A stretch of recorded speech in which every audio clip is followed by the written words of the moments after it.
الحمد لله رب العالمين والعاقبة للمتقين والصلاة والسلام على سيد الأنبياء والمرسلين أما بعد فأعوذ بالله من الشيطان الرجيم بسم الله الرحمن الرحيم وَلَقَدْ نَصَرَكُمُ اللَّهُ بِبَدْرٍ وَأَنْتُمْ أَذِلَّةٌ فَاتَّقُوا اللَّهَ لَعَلَّكُمْ تَشْكُرُونَ صدق الله العظيم وصدق رسوله النبي الكريم الأمين إن الله وملائكته يصلون على النبي يا أيها الذين آمنوا صلوا عليه وسلموا تسليما. یار یہ نکال کے اس میں لگاؤ یار. اللهم صل على سيدنا مولانا محمد معدن الجود والكرم وبارك وسلم صلاة والسلام عليك يا سيدي يا رسول الله وعلى آلك وصحابك يا حبيب الله. الصلاة والسلام عليك يا رحمة للعالمين وعلى آلك وصحابك يا شفيع المذنبين. خزینے رحمتوں کے پا رہا ہوں،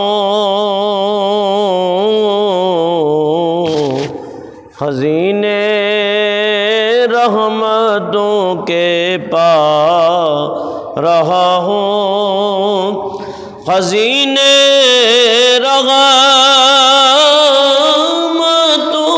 کے پا مدینے میں بلایا جا رہا ہوں،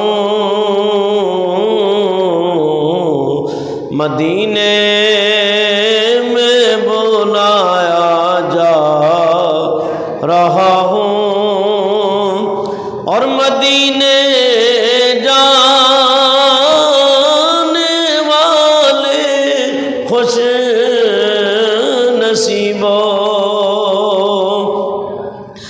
مدینے جانے والے خوش نصیبو، ٹھہر جاؤ کہ میں بھی آ رہا ہوں، ٹھہر جاؤ کہ میں بھی آ رہا ہوں، اور نظارے سینکڑوں جلوے ہزاروں، نظارے سینکڑوں جلوے ہزاروں، حضوری کے لیے ٹھکرا رہا ہوں، ہاں حضوری کے لیے ٹھکرا رہا ہوں، اور کرم مجھ پر اب تک کرم مجھ پر انہی کا ہو رہا ہے، ترانے جن کے میں گاتا رہا ہوں، ترانے جن کے میں گاتا رہا ہوں، اور دریا کا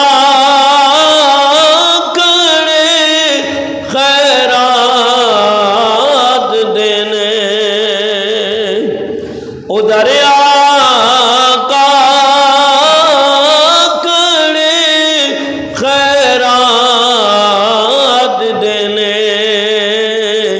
کہ جھولی دیکھ کر شرما رہا ہوں، واہ کیا جود و کرم ہے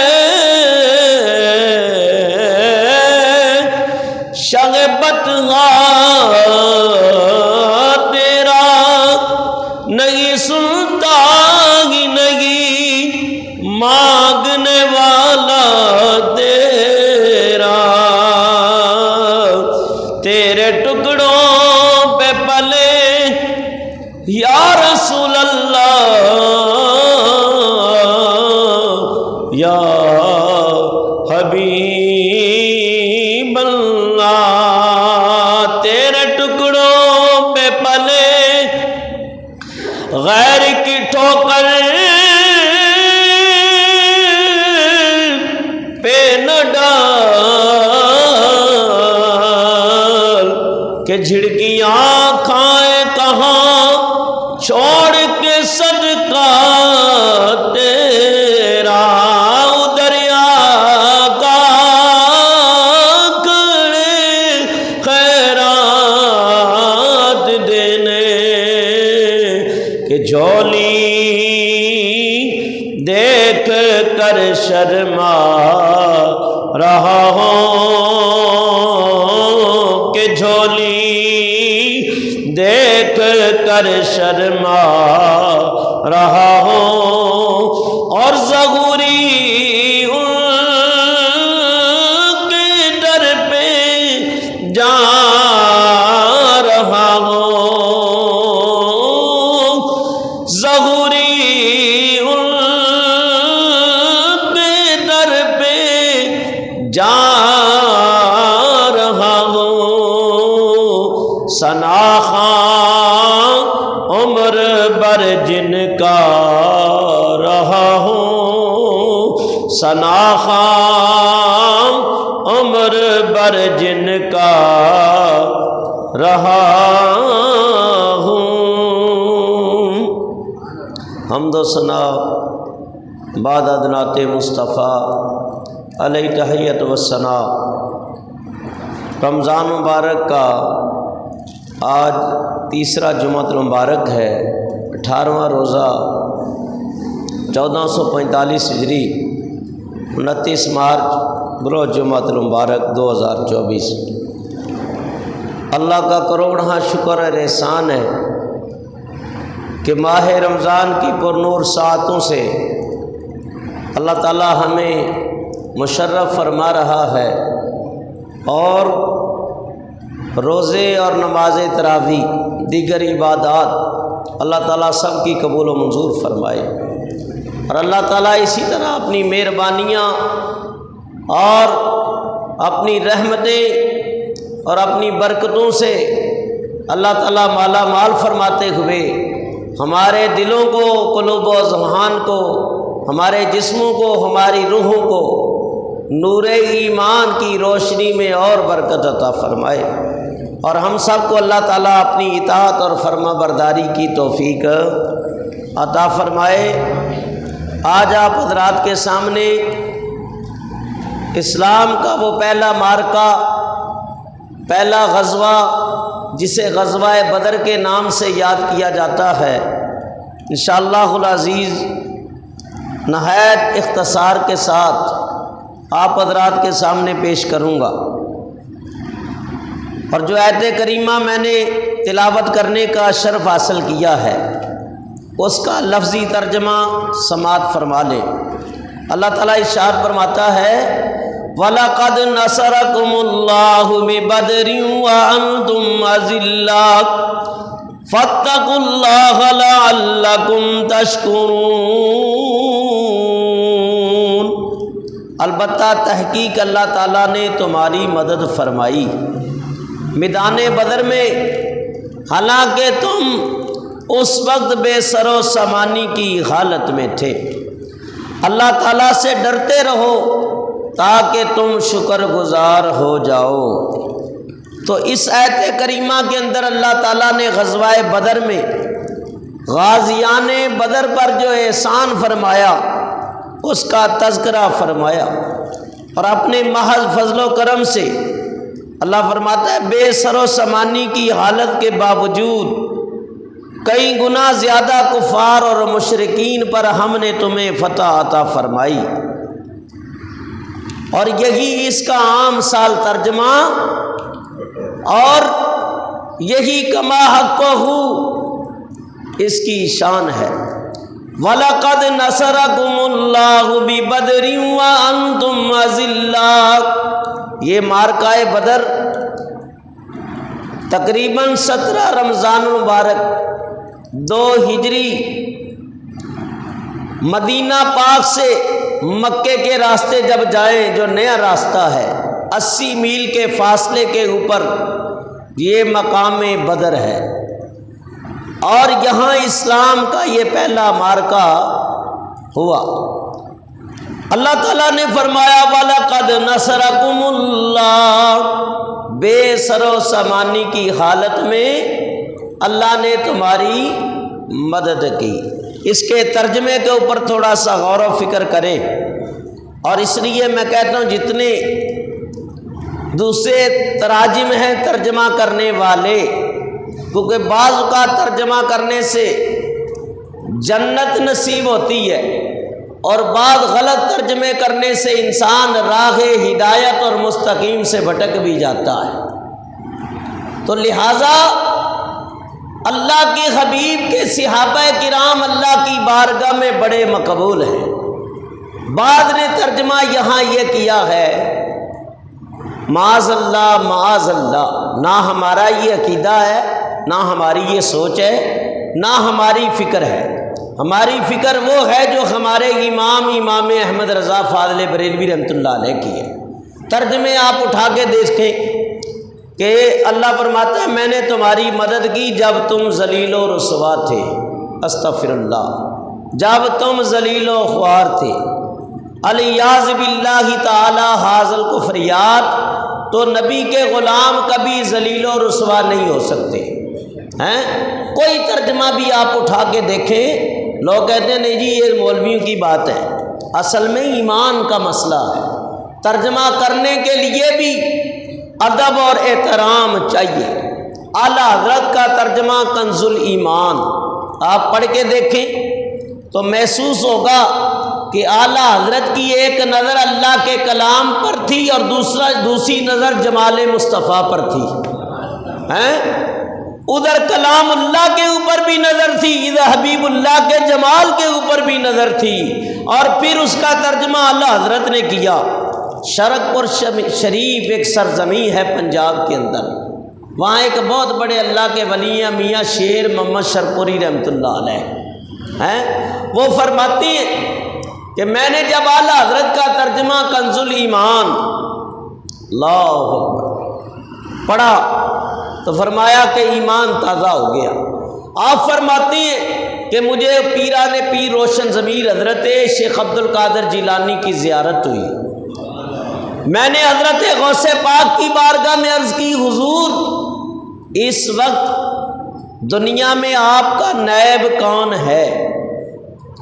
تو ویسے تو نائبین کی ایک کثیر تعداد ہے، لیکن خاص کر غوث پاک نے اشارہ دیا کہ ہندوستان کے ایک عالم احمد رضا میرے نائب ہیں، میرے نائب ہیں۔ آپ فرماتے ہیں مجھے ذوق اور شوق پیدا ہوا، میں نے ہندوستان کا سفر کیا، اور جب میں نے اعلیٰ حضرت عظیم البرکت کی زیارت کی، میاں صاحب فرماتے ہیں تو میرے دل نے گواہی دی کہ واقعہ یہ اللہ کے محبوب کا سچا عاشق ہے، اور ایسے عاشق اور عالم کی قلم کیسے غلطی کر سکتی ہے؟ تو اس لیے اللہ تعالیٰ نے فرمایا میں نے بے سر و سامانی کی حالت میں تمہاری مدد کی۔ یہ لفظ اچھا نظر آتا ہے یا ذلیل و رسوا والا آتا ہے؟ ذلیل و رسوا کے لفظ میں بے ادبی ہے، بے سر و سامانی کی حالت میں مدد کی، محبوب تیرے غلاموں کی اس میں ادب ہے۔ اور دوسرا اس کا ترجمہ قرآن پاک کی ایک اور آیت سے سنو، اللہ تعالیٰ ارشاد فرماتا ہے وَلِلَّهِ الْعِزَّةُ وَلِرَسُولِهِ وَلِلْمُؤْمِنِينَ، فرمایا یاد رکھو عزت اللہ تعالیٰ کی ذات کے لیے ہے، اس کے رسول کے لیے ہے، وَلِلْمُؤْمِنِينَ، اور عزت مومنین کے لیے ہے۔ تو اعلیٰ حضرت کی کتابیں پڑھا کرے، اعلیٰ حضرت کا کیا ہوا ترجمہ کنز الایمان پڑھا کرے تھے۔ میاں شیر محمد شرپوری رحمۃ اللہ علیہ فرماتے ہیں ایسے لگ رہا تھا کہ پردے کے پیچھے کوئی بول رہا تھا اور اعلیٰ حضرت لکھ رہے تھے، امام احمد رضا لکھ رہے تھے۔ اور ایسے ترجمے پڑھا کرو کہ ایمان کے باغوں میں بہار آتی رہے گی، ایمان بڑھتا رہے گا اور دل عشق رسول سے سرشار ہوتے رہیں گے۔ تو اللہ تعالیٰ فرماتا ہے وَلَقَدْ نَصَرَكُمُ اللَّهُ، جو بات بتانا چاہتا ہوں غور کرو، تو غازیان بدر، غزوہ بدر کے شہیدوں کا ذکر کرنا، سننا، ان کے نام پڑھ کے دعا مانگنا، اس پہ علماء نے بہت کچھ بیان کیا ہے کہ اللہ تعالیٰ ان کی دعائیں قبول فرما لیتا ہے۔ تو غازیان بدر کا ذکر سننا اور سنانا یہ میرا کام نہیں بلکہ اللہ تعالیٰ کی سنت ہے، اللہ تعالیٰ کی حبیب کی سنت ہے۔ مانتے ہیں نا اس بات کو کہ اگر ان کا ذکر کرنا سنت الہی نہ ہوتا تو اللہ ان کا ذکر قرآن میں نہ کرتا ہیں، ان مجاہدین کا ذکر نہ کرتا۔ تو مسئلہ کیا نکلا، نتیجہ کیا نکلا، پتہ یہ چلا کہ جب غازیان بدر کا ذکر سننا سنانا اللہ کی بارگاہ میں مقبول ہے کہ اللہ نے انہیں جنت کی بشارت دے دی ہے، اور رسول اللہ صلی اللہ علیہ وسلم بخاری شریف ہے آپ فرماتے ہیں میں نے بدر کے شہداء کی روحوں کو دیکھا کہ جنت میں سبز پرندوں کے قالب میں ان کی روحوں کو ڈال دیا گیا۔ جب ان کا ذکر سننا سنانا بیسے برکت اور سعادت ہے، ان کا ذکر کرنے سے ایمان نصیب ہوتا ہے، ان کا ذکر کرنے سے دعائیں قبول ہوتی ہیں۔ تو نبی پاک وہ ہستی ہے جن کے صدقے بدر والوں کو شان ملی، احد والوں کو شان ملی، خندق والوں کو شان ملی۔ تو جن کے طفیلیوں کا ذکر کرنا برکت ہے تو خود مصطفیٰ کریم کا ذکر میلاد کر کے کرنا کتنی بڑی سعادت ہے۔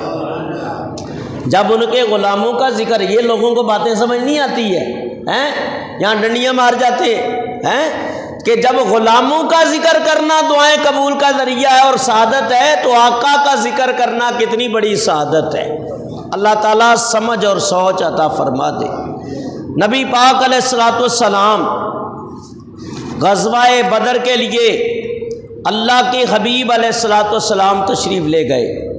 وجوہات کیا بنی کہ ابھی مکے سے آئے مدینہ پاک میں 2 سال نہیں گزرے تھے، 2 ہجری کا یہ واقعہ ہے۔ تو مکے کے منافق اور یہود براہ راست تو نبی پاک اور حضور کے غلاموں سے لڑ نہیں سکتے تھے، لیکن اندروں اندر جو ہے یہ مکے کے کافروں سے ملے ہوئے تھے، یہود و انوس سے ملے ہوئے تھے، اور دن رات فتنے کرتے تھے کہ مسلمانوں کے پاس نہ اس وقت سامان ہے، نہ اتنی سواریاں ہیں، نہ ان کے پاس کھانے پینے کا سامان کا ذخیرہ ہے۔ تو ایسے عالم کے اندر جو نہتے ہیں تم حملہ کرو اور ان کو ختم کر ڈالو۔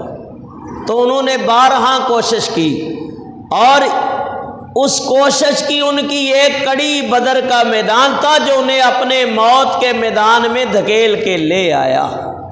یہاں تک کہ نبی پاک علیہ الصلوۃ والسلام آپ نے اپنے صحابہ سے مشورہ کیا، ادھر اللہ تعالیٰ ارشاد فرماتا ہے یریدون لیطفئوا نور اللہ بافواہہم واللہ متم نورہ ولو کرہ الکافرون۔ فرمایا کہ کافر لوگ یہ ارادہ کرتے ہیں، چاہتے ہیں کہ اللہ کے نور کو اپنی بھوکوں سے بجھا ڈالے۔ واللہ متم نورہ، اور اللہ اپنا نور پورا کر کے رہے گا۔ ولو کرہ الکافرون، اگرچہ کافروں کو برا لگے۔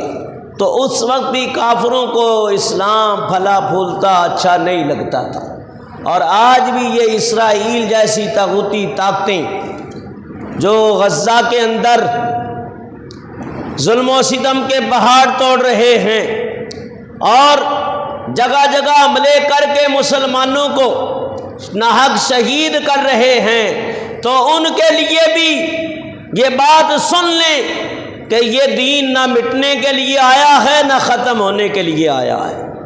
اللہ کے حبیب علیہ السلام فرماتی ہیں میں اللہ تعالیٰ کا آخری نبی ہوں، میری کتاب قرآن بھی اللہ کا آخری کلام ہے اور میری امت بھی آخری امت ہے۔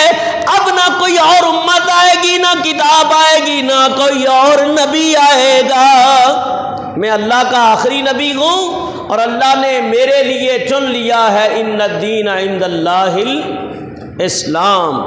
یہ اللہ تعالیٰ نے دین نبی کے لیے چن لیا، اس کو پسند کیا۔ اب اور نہ کوئی دین چل سکتا ہے، نہ اور کوئی شریعت چل سکتی ہے، نہ اور کوئی امت آ سکتی ہے۔ تو لہٰذا جب فیصلہ ہو چکا تو پھر اسلام کی مخالفت کرنا، مسلمانوں کی مخالفت کرنا، ان کو ناحق شہید کرنا، اپنے آپ کو جہنمی بنانا ہے، اپنے آپ کو اللہ کے عذاب کا مستحق بنانا ہے۔ تو یاد رکھو اللہ تعالیٰ اپنے دین کو ہمیشہ بلند رکھے گا۔ نبی پاک صلی اللہ تعالی وسلم کو خبر ملی کہ بدر کے مقام تک ابو جہل 1000 کا لشکر لے کے پہنچ چکا ہے۔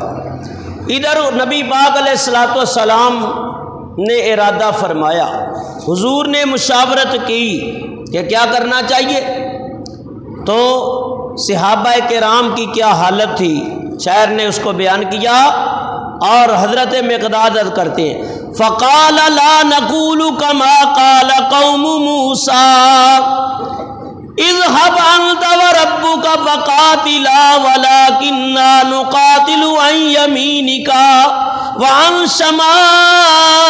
شمالك وبين يديك وخلفك۔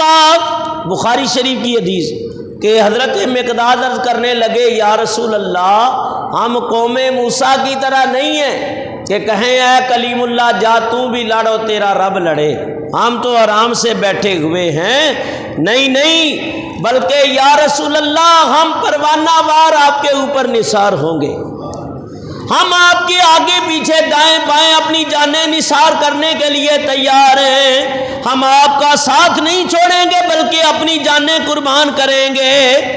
جناب سیدنا صدیق اکبر، فاروق اعظم، دیگر مہاجرین نے جوش ایمان کے مظاہرے کیے اور وہ نبی پاک کے مزاج کے مطابق کلام کرتے رہے، اور ان میں سے ایک صحابی تھے حضرت سعد رضی اللہ تعالیٰ عنہ، اٹھے پھر جوش میں آ کر جناب سعد انصاری ادب سے عرض کی یوں اے حبیب میں خالق باری، ہمیں کیا ڈر ہے اگر وہ سب جہاں کی فوج بھی لائیں، مدد کے واسطے نمرود اور شداد بھی آ جائیں، اور نبی کا حکم ہو تو پھاند جائیں ہم سمندر میں، اور جہاں کو محو کر دیں نعرہ تکبیر اللہ اکبر سے۔ جب نبی پاک صلی اللہ علیہ وسلم نے صحابہ کا جوش دیکھا، ان کا جذبہ ایمانی دیکھا، ان کے اس ولولے اور ذوق و شوق کو دیکھا، تو اللہ کے حبیب علیہ السلام نے رحمت کے ہاتھ اٹھا دیے اور اللہ کے محبوب نے دعا مانگی ہیں اور بڑے انداز سے مانگی جو اللہ تعالیٰ نے قبول کر لی۔ نبی پاک علیہ السلام دعا کر رہے تھے یا اللہ اپنے بندوں کی فتح و نصرت و کامیابی سے مدد فرما۔ صحابہ کرام اکٹھے ہو گئے نبی پاک علیہ السلام اور بے سر و سامانی کی حالت تھی، حالات اتنے تنگ دستی والے تھے کہ ان کے پاس تقریباً 2 گھوڑے تھے، ایک حضرت مصعب کے پاس تھا اور ایک حضرت زبیر العوام کے پاس تھا، اور تلواریں جو نکلی اور کچھ اوپر سے ٹیڑھی بھی تھیں، اور وہ تقریباً 8 تلواریں تھیں، اور 6 زرہ تھی جو جنگی لباس کہلاتا ہے، اور 70 اونٹ تھے غالباً ان کے پاس، اور ادھر ابو جہل کے لشکر میں 700 اونٹ تھے، 300 گھوڑے تھے، شرابیں گانا گانے والی عورتیں، اور ہر سپاہی کے پاس 2 تلواریں تھیں، نیزے، تیر و کمان اور اسلحے سے لیس تھے جو اس وقت کا اسلحہ موجود تھا، اور ادھر نہتھے مسلمان تھے۔ ان کے پاس 2 گھوڑے، 6 زرے، 8 شمشیریں، پلٹنے آئے تھے یہ جہاں بل کی تقدیریں، یہ لشکر ساری دنیا سے انوکھا تھا، نرالا تھا، مگر اس لشکر کا افسر ایک کالی کملی والا تھا، نہ تیغوں تیر پر تکی یا نہ نیزے پہ نہ بھالے پہ، بھروسہ تھا انہیں تو بس ایک کالی کملی والے پہ۔ نبی پاک صلی اللہ علیہ وسلم کا یہ عظیم لشکر بدر کے میدان پہ جب جا کے ٹھہرتا ہے تو جو پختہ زمین تھی وہاں کافر پہلے ہی خیمہ زن ہو چکے تھے، اور ایک کنواں تھا جو بدر بن عامر یا بدر بن حارث کے نام پہ، اسی وجہ سے یہ بدر کا مقام کہلاتا ہے، کیونکہ اس کنویں کا پانی اتنا صاف اور شفاف تھا کہ جب رات کو چاند چمکتا تو اس کا عکس پانی میں صاف نظر آتا، اس لیے اس کو مقام بدر کہتے ہیں، اور قیامت کے لیے عظیم مقام قرار پا دیا گیا، یہاں تک کہ ریتلی زمین نبی پاک نے حکم دیا کہ اپنے غلاموں کو تم اپنے خیمے لگا لو، اور یہ ریتلی زمین پہ اونٹ کا چلنا، گھوڑوں کا چلنا بڑا مشکل ہوتا ہے، لیکن اللہ کے حبیب نے صفیں ترتیب دے دی اور خیمہ زن ہو گئے، اور یہاں تک کہ صحابہ تھکے ہوئے تھے سفر کے، تو جیسے ہی یہ لوگ لیٹے تو اللہ تعالیٰ نے نبی کے غلاموں پہ نیند کو طاری کر دیا تاکہ یہ آرام کر لیں۔ ادھر سے اللہ تعالیٰ نے بارش نازل فرما دی، استستغیثون ربکم فاستجاب لکم انی مبدکم بألف من الملائکہ۔ نبی پاک علیہ السلام صحابہ کرام آرام فرما ہو گئے، رات کو بارش ہو گئی اور جو ریتلی زمین کا ٹکڑا تھا ریت بیٹھ گئی اور پانی ٹھہر گیا۔ پھر صحابہ نے صبح جب اٹھے تو پانی کے اردا گرد کچھ کنکریاں اور ریت کی منڈیر بنا لی تاکہ یہ پانی باوقت ضرورت نماز کے لیے اور جانوروں کے لیے استعمال میں لایا جا سکے۔ پکی زمین پہ وہ تھے کافر اور مشرک، تو وہاں کیچڑ بن گیا، تو یوں اللہ تعالیٰ نے اپنے محبوب کے غلاموں کی مدد فرمائی۔ ساری رات یہ سوئے رہے، لیکن نبی پاک صلی اللہ تعالی علیہ وسلم ساری رات بیدار رہے۔ نبی پاک علیہ السلام اللہ کی بارگاہ میں دعا کر رہے ہیں، ہذہ العصابہ، یا اللہ یہ چھوٹی سی جماعت ہے، یہ چند افراد ہیں، مولا اپنے دین کی مدد فرما، اسلام کی مدد اور نصرت فرما، اگر ان کی مدد نہ کی گئی تو مولا پھر تیرا نام لینے والا کوئی نہ رہے گا، تیری پوجا کرنے والا کوئی نہ رہے گا۔ تو اللہ تعالیٰ نے اپنے حبیب کی دعا کو قبول فرما لیا۔ پہلے حضور جب بھی دعا مانگتے عجز و انکساری کرتے، اور آج حضور بڑے ناز سے اپنے رب سے مانگ رہے ہیں۔ سلا کر پہلوؤں پہ سوئی بدر کی وادی، سلا کر پہلوؤں پہ سوئی بدر کی وادی، نہ تھا بیدار کوئی ہاں مگر اسلام کا ہادی۔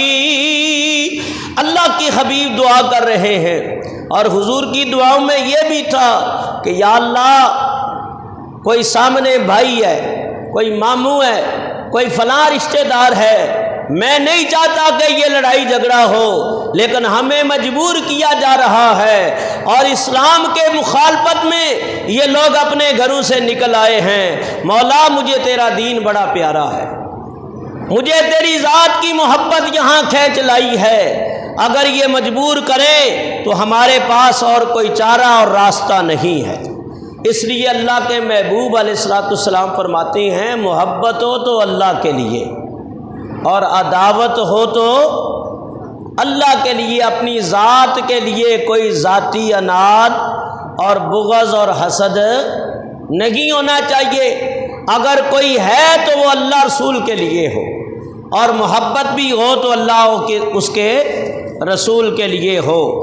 نبی پاک علیہ السلام صبح بیدار ہوئے اور نماز ادا فرما لی گئی، صحابہ کرام کی صفیں بنا دی گئیں، صف بندی کر دی گئی، اور فرمایا کھڑے تھے ایک طرف لاتو حبل کے ماننے والے، کھڑے تھے ایک طرف خط میں رسل کے ماننے والے، ادھر حضور نے جو دعا کی تستغیثون ربکم فاستجاب لکم انی ممدکم بألف من الملائکہ، فرمایا جب تم اپنے رب سے استغاثہ کر رہے تھے، التجائیں کر رہے تھے، فاستجاب لکم، اللہ نے اے محبوب تیری دعا کو قبول کر لیا، اور اللہ کی طرف سے پیغام آ گیا محبوب ہم 1000 فرشتوں کے ساتھ تیری مدد کرنے والے، بِثَلَاثَةِ آلَافٍ مِّنَ الْمَلَائِکَةِ۔ پھر دوسرا پیغام آ گیا کہ اے محبوب ہم 3000 فرشتوں کے ساتھ تیری مدد کرنے والے ہیں، بِخَمْسٍ، فرمایا پھر آواز آئی کہ ہم 5000 فرشتوں کے ساتھ اے حبیب تیری مدد کرنے والے ہیں۔ تو یوں فرشتے بھی نازل ہوئے ہیں اور اللہ نے مدد کی ہے۔ نبی پاک نے سب بندی کر لی، اور بڑا مختصر کرتے ہوئے ادھر سے آواز آئی ولید، عتبہ اور شیبہ، ایک باپ ہے، ایک بھائی ہے اور ایک بیٹا ہے، وہ مقابلے کے لیے نکلتے ہیں۔ ادھر سے اللہ کے حبیب علیہ السلام نے اپنے 3 صحابہ کو اجازت دی، تو وہ قریش تانا زن ہوئے اور کہنے لگے معاذ اللہ ہم بکریوں کے چرواہوں سے لڑنے کے لیے نہیں آئے، ہمارا مد مقابل بھیجا جائے۔ تو نبی پاک کی نگاہ نبوت اٹھی، آپ کہنے لگے اے چاچا تم ان کے مقابلے میں نکلو۔ حضرت امیر حمزہ نکلے، حضرت علی مرتضیٰ نکلے، حضرت ابو عبیدہ جرح نکلے، ہیں کہ میرے حمزہ ابو عبیدہ علی المرتضیٰ نکلے، میرے حمزہ ابو عبیدہ علی المرتضیٰ نکلے، لگاتے نعرہ تکبیر سب شیر خدا نکلے۔ یہاں تک کہ بڑی گمسان کی جنگ ہوئی اور ولید مارا گیا، عتبہ مارا گیا، اور شیبہ نے حضرت ابو عبیدہ الجرح کو زخمی کر دیا۔ یہ ابو عبیدہ الجرح وہی ہیں کہ ان 10 میں بھی ان کا نام آتا ہے کہ جن کے بارے میں نبی پاک نے دنیا میں ان 10 کو جنت کی بشارت عطا فرما دی تھی۔ حضرت ابو عبیدہ زخمی ہو گئے، ان کی ایک ٹانگ کٹ گئی، حضرت علی مرتضیٰ نے شیبہ کے اوپر وار کر کے اسے واصلے پر جہنم کر دیا، اور ابو عبیدہ کو سہارا دیتے ہوئے حضور کے قدموں میں لے آئے۔ نبی پاک کی بارگاہ میں عرض کرنے لگے حضرت ابو عبیدہ یا رسول اللہ کیا میں واقعہ شہادت کا رتبہ پا گیا ہوں؟ فرمایا ہاں تو نے شہادت کا رتبہ پا لیا ہے۔ بعض روایتوں میں ہے کہ راستے میں یہ واپسی پہ ان کا وصال ہو گیا اور یہ جام شہادت زخموں کی تاب نہ لاتے ہوئے جام شہادت نوش کر گئے۔ تو پھر بڑے بڑے کافر اس مارکے میں مارے گئے۔ حضرت عمر فاروق رضی اللہ تعالیٰ عنہ فرماتی ہے اور یہ پہلا مارکہ تھا اور صحابہ کا جوش تھا، جذبہ ایمانی تھا۔ سرکار دو عالم نے قرآن پاک کی آیتیں پڑھ پڑھ کے ان کے اندر وہ جوش ولولہ بھر دیا تھا۔ وہ سارے ذوق شہادت میں سرشار ہو چکے تھے اور سب کہہ رہے تھے یا اللہ اپنی راہ میں شہادت کی موت عطا فرما، یا اللہ اپنی راہ میں شہادت کی موت عطا فرما، ہم تیرے دین کے لیے تیری راہ میں نکلے ہیں۔ ان کے اس جذبہ ایمانی کی وجہ سے اللہ تبارک و تعالیٰ نے انہیں مطلب فرما دیا کہ آج کے بعد اگر تم میں کوئی بچ بھی گئے، جو عمل کرے ہم نے تمہیں جنتی کر دیا ہے، جہنم کی آگ حرام کر دی ہے اور تمہارے لیے جنت میں نے لکھ دی ہے۔ یہ جذبہ ایمانی تھا صحابہ کرام کا۔ آج مسلمان پس رہا ہے اور اللہ فرماتا ہے کہ میں مومنوں کے ساتھ ہوں، ایمان والوں کے ساتھ ہوں، لیکن اب فرشتے کیوں نہیں نازل ہوتے؟ اب وہ ولولہ کیوں نہیں؟ وہ ایمان کیوں نہیں؟ وجہ کیا ہے؟ جب میں کہتا ہوں یا اللہ ہمارا حال دیکھ، آواز آتی ہے تم اپنا نامہ اعمال دیکھ۔ ہے جب ہمارے نامہ اعمال ہی سیاہ ہو جائے، عمل ایسے ہوں، تو پھر فرشتے کیسے نازل ہو سکتے ہیں؟ فرشتے تو نازل وہاں ہوتے ہیں جہاں ایمان بھی پختہ ہو، کہ دن کا غازی ہو، مجاہد ہو، رات کا شب بیدار نمازی ہو، کہ اگر میدان میں جائے تو غازی کی شان دکھائے اور مسلح پہ آئے تو رسول اللہ کا عاشق بن کے قرآن کی تلاوت قرآن سنائے۔ کہ اس لیے اقبال نے کہا تھا کہ وہ معزز تھے زمانے میں حافظ قرآن ہو کر، وہ معزز تھے زمانے میں حافظ قرآن ہو کر، اور ہم خوار ہوئے تارک قرآن ہو کر۔ اسی عالم کے اندر حضرت عبد الرحمن بن عوف کہتے ہیں چھوٹے چھوٹے بچے ننھی ننھی تلواریں لیے میرے پاس آئے، کہنے لگے اے چاچا عبد الرحمن، ہم نے عمر بن شام کو نہیں دیکھا، ہمیں ذرا اس کا حلیہ بتاؤ، کہاں موجود ہے؟ کہا او بچوں ابو جہل سے تمہیں کیا کام ہے؟ کہا قسم کھائی گے مر جائیں گے یا ماریں گے ناری کو، قسم کھائی گے مر جائیں گے یا ماریں گے ناری کو، سنا ہے گالیاں دے تاغ محبوب باری کو۔ ہم نے سنا ہے وہ بے ادب اور گستاخ ہو گیا اور نبی پاک کی شان میں بے ادبیاں کرتا ہے۔ عبد الرحمن کہتے ہیں بچوں وہ کالے گھوڑے کے اوپر سامنے کالے لباس کے اندر ملبوس ہے، تو کہا میں نے صرف اشارہ کیا جیسے باز اپنے شکار پہ جھپٹتا ہے، بڑی تیزی سے وہ گئے اور تلواروں سے ابو جہل کے اوپر حملہ کر دیا۔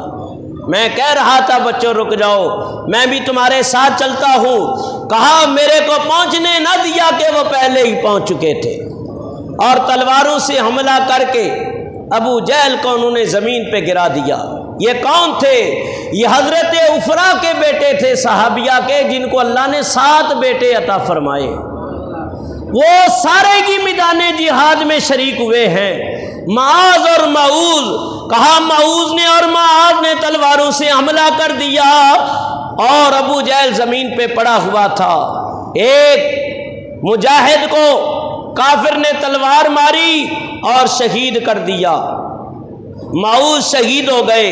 معاذ نے حملہ کیا، اکرمہ نے پیچھے سے جو ابو جہل کا بیٹا تھا بعد میں مسلمان ہو گیا اور اسلام لے آیا، اس نے پیچھے سے حملہ کیا تو ننھے مجاہد کے بازو کے اوپر تلوار ماری تو یہ بازو لٹک گیا، لیکن جذبہ جہاد ایسا تھا کہ وہ بازو لٹک رہا تھا اور لڑائی کے اندر رکاوٹ بن رہا تھا، حائل ہو رہا تھا۔ بچے نے اس کو پاؤں کے نیچے رکھ کے کھینچا اور علیحدہ کر دیا، اور ایک ہی ہاتھ سے وہ جہاد کر رہا تھا، یہاں تک کہ ابو جہل زمین کے اوپر زخمی حالت کے اندر تھا اور کہہ رہا تھا کاش یہ کسان کے بیٹے نہ بلکہ مجھے کوئی مکے کا قریشی مارتا۔ اس بدبخت کا ذلیل کا آخری وقت بھی غرور اور تکبر نہیں ٹوٹا، بلکہ اس نے کہہ دیا کہ جب میرے سر کو کاٹو تو کندھے کے قریب سے کاٹنا، کہ سرداروں کے اندر جب سر رکھے ہو تو میرا سر اس وقت بھی اونچا لگے۔ نبی پاک نے فرما دیا بہت سارے لوگ ایسے ہوتے ہیں کہ ان کا آخری وقت تک بھی غرور نہیں جاتا، اور بعض لوگوں کی آخری وقت تک ہٹ دھرمیاں نہیں جاتی، اور بعض لوگ ایسے ہوتے ہیں کہ آخری وقت تک نافرمانیاں اور سرکشیاں کرتے رہتے ہیں، یہاں تک کہ روح قبض ہو جاتی ہے۔ اللہ سے دعا کیا کرو کہ اللہ دنیا میں رکھے تو ایمان کے ساتھ رکھے، عز و انکساری کے ساتھ رکھے، اور جب وقت موت آئے تو اللہ پردے ہٹا دے، اپنے حبیب کے جلوے نصیب فرمائے، کلمہ طیبہ زبان پہ جاری کر دے، اور اپنے حبیب کا دیدار نصیب ہو جائے کہ میں سو جاؤں یا مصطفیٰ کہتے کہتے، کھلے آنکھ صلی اللہ کہتے کہتے، یہاں تک کہ ابو جہل جو ہے مارا گیا۔ حضرت معاذ جس کا ایک بازو کٹ چکا تھا، بعض لوگوں نے روایت کی ہے کہ وہ کٹا ہوا بازو لے کے، نہ ادھر توجہ کرے، کٹا ہوا بازو لے کے سرکار دو عالم صلی اللہ علیہ وسلم کی بارگاہ میں پہنچے۔ نبی پاک نے بازو کو، کٹے ہوئے ہاتھ کو بازو کے ساتھ رکھا اور حضور نے لعاب لگا دیا، لعاب لگا دیا اور وہ ہاتھ جڑ گیا۔ کٹا ہوا ہاتھ جوڑنا، یہ ڈاکٹروں سے پوچھو، بڑے بڑے ماہر جو طبیب ہوتے ہیں ان سے پوچھو کہ جڑ سکتا ہے کٹا ہوا ہاتھ؟ یہ ہمارے حکیم صاحب جوید صاحب بیٹھے سارا لا رہے نہیں، بڑا مشکل ہے کہ نسوں سے علیحدہ ہو جائے پھر اس کو جوڑنا۔ فرمایا تم کہتے ہو نبی ہمارے جیسے، ارے تو کر کے دیکھ، تیری اشارے سے تو منڈیر پہ کوا نہیں اڑتا، اور نبی پاک اشارہ کرے تو چاند دو ٹکڑے ہو جائے، ڈوبا سورج پلٹ جائے، اور دستے ید اللہ سے آب کوثر کے چشمے جاری ہو جائے، حضور اشارہ کریں درخت جڑوں کو چیرتا ہوا آ جائے، نبی پاک کا لعاب لگے، فرمایا یہودی کا کنویں کا پانی کھارا میٹھا ہو جائے، حضور کا لعاب لگے، فرمایا صحابی کا ہاتھ جڑ جائے۔ فرمایا اسی اثناء کے اندر ایک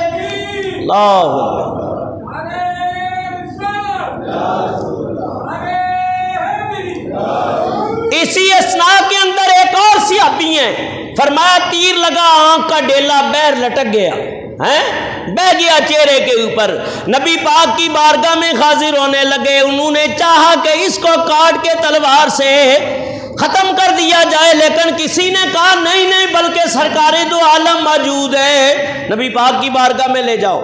جب گئے تو سرکار نے وہی آنکھ کا ڈیلا اندر رکھ کے لعاب لگایا، ٹھیک ہو گیا۔ اور جب آئے نا تو حضور نے از راہ محبت کہہ دیا، ارشاد فرمایا اے قتادہ یہ بتا آنکھ چاہیے کہ جنت چاہیے؟ یا رسول اللہ آنکھ میں نے مانگی ہے، جنت کی بات آپ نے خود فرما دی ہے، آنکھ میری مرضی سے دے دے، جنت اپنی مرضی سے دے دے۔ حضور نے فرمایا جا تو جنتی ہے۔ حضرت ابو بکر، حضرت عمر، عثمان غنی، حیدر کرار، حضرت طلحہ، حضرت عبد الرحمن بن عوف، حضرت عبیدہ، ابو جراح، یہ 10 افراد ہیں جن کو نبی پاک نے دنیا میں جنتی ہونے کا بشارت اور خوشخبری سے مشرف فرمایا کہ وہ 10 جن کو جنت کا مجدہ ملا، اس مبارک جماعت پہ لاکھوں سلام۔ ایک صحابی نبی پاک کی بارگاہ میں حاضر ہوئے، یا رسول اللہ تلوار ٹوٹ گئی ہے، آپ نے کھجور کی ٹانی عطا فرما لیا، یہ تیری تلوار ہے۔ میں جس طرح تلوار جسموں کو کاٹ رہی تھی، وہ چھڑی بھی ایسے ہی کاٹ رہی تھی۔ عجیب و غریب منظر تھا، یہاں تک کہ حضرت عمر بن خطاب فرماتے ہیں ہم کسی کافر کو مارنے کا ارادہ کرتے، کوڑا مارنے کا ارادہ کرتے یا تلوار مارنے کا ارادہ کرتے، ہمارے وار کرنے سے پہلے ہی اس کی گردن کٹ کے زمین پہ گر جاتی۔ نبی پاک علیہ السلام نے خبر دے دی کہ اللہ کے فرشتے تمہاری مدد کے لیے آ چکے ہیں۔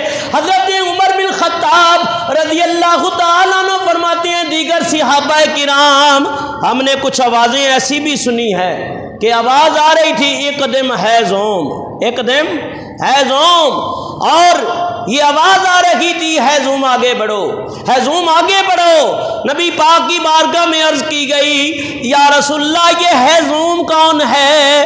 نبی پاک فرمانے لگے یہ جبریل کے گھوڑے کا نام ہے۔ اور بعض حدیثوں میں یہ بھی آتا ہے کہ بدر کے اندر جو فرشتے نازل ہوئے ان کے امامے سر پہ بندھے ہوئے تھے۔ آج مسلمان امامہ نہیں باندھتے، مولوی کا کام ہے یا مؤذن نے باندھ لیا ہے، جبکہ امامہ حضور فرماتے ہیں یہ عربوں کا تاج ہے۔ حاجی صاحب مسکرا رہے ہیں، حقیقت حال یہی ہے کہ امامے کے ساتھ نماز پڑھنا 70 نمازوں کا ثواب ہے یا 700 نمازوں کا اجر و ثواب ہے۔ رمضان میں تو اجر آپ کو پتہ ہے ویسے ہی بڑھ جاتا ہے۔ تو جب مسلمان اپنے طریقے پہ رہے، حضور کی سنتوں پہ عمل پیرا رہے، تو ان کے بستروں کے اوپر بھی اللہ نے فرشتے نازل کیے۔ بدر میں ان کے لیے فرشتے نازل ہوئے، بلکہ بعض مقام کے اوپر اللہ خود فرماتا ہے ان الذین قالوا ربنا اللہ ثم استقاموا تتنزل علیہم الملائکہ، جنہوں نے کہا بے شک ہمارا رب اللہ ہے، ثم استقاموا پھر اس کے اوپر قائم ہو گئے، تتنزل علیہم الملائکہ، اللہ فرماتا ہے کہ ہم فرشتے ان کے اوپر نازل کر دیتے۔ تو یہ ان کی شان ہے، ان کا مرتبہ اور مقام ہے جو اللہ نے انہیں عطا فرما دیا تھا، یہاں تک کہ اللہ تعالیٰ نے فتح و نصرت عطا فرمائی، فرشتوں سے مدد ہو گئی، اور یہ 313 کا لشکر جو ہے 1000 کے اوپر غالب آ گیا۔ 70 مارے گئے، 70 گرفتار ہو گئے، بعض نے 74 بھی ذکر کیا ہے۔ یہ جمعہ کا دن تھا، 17 رمضان مبارک، صبح یہ جنگ شروع ہوئی تو نماز جمعہ سے پہلے بعض نے کہا کہ ظہر کی نماز جمعہ کے علاوہ کوئی اور دن تھا۔ بہرحال ظہر سے پہلے اللہ تعالیٰ نے مسلمانوں کو فتح عطا فرما دی۔ 12 رمضان مبارک کو مدینہ پاک سے حضور نکلے تھے اور 17 کو بدر میں پہنچے، 19 کو فارغ ہو گئے۔ اللہ نے فتح و کامیابی سے ہمکنار فرمایا، وہ قید ہو گئے، جو مارے گئے اللہ کے حبیب علیہ السلام نے حکم دیا کہ بدر کے کنویں میں ان سب کو ڈال دو، ڈال دیا گیا۔ بڑے بڑے سرمے، بڑے بڑے بہادر، ان کی بہادری خاک آلود ہوئی پڑی تھی اور مرے ہوئے اللہ کے حبیب علیہ السلام عمر فاروق فرماتے ہیں میں نے خود اپنے آنکھوں سے دیکھا اور کانوں سے سن رہا تھا، سرکار دو عالم کلام کر رہے تھے، وقت اتنا نہیں کہ میں وہ عربی عبارتیں پڑھ کے بیان کروں۔ آپ فرما رہے آپ فلاں من فلاں تو نے اللہ کے وعدے کو کیسا پایا؟ اے فلاں من فلاں بڑا کرتا تھا، غرور و تکبر کا مظاہرہ کرتا تھا، بتا اللہ کے وعدے کو کیسے پایا؟ عمر فاروق عرض کرنے لگے یا رسول اللہ یہ مردے ہیں، یہ کیا سنیں گے؟ فرمایا یہ تم سے زیادہ سنتے ہیں۔ کیا فرمایا؟ یہ تم سے، بولو، تم سے زیادہ سنتے ہیں۔ جب کافروں کے مردے سن سکتے ہیں کہ مسلمان نہیں سن سکتا ہے؟ اللہ کے ولی نہیں سن سکتے، صحابہ اپنے مزاروں میں لیٹے لیٹے نہیں سن سکتے، یہ تو کافر کا بھی عقیدہ ہے کہ یہ سن لیتے ہیں، اور صحابی نے خود یہ عقیدہ نبی پاک سے سنا ہے کہ یہ تم سے عمر زیادہ سنتے ہیں۔ جب کافروں کے مردے سن سکتے ہیں تو مسلمان بدرجہ اولا سن سکتا ہے۔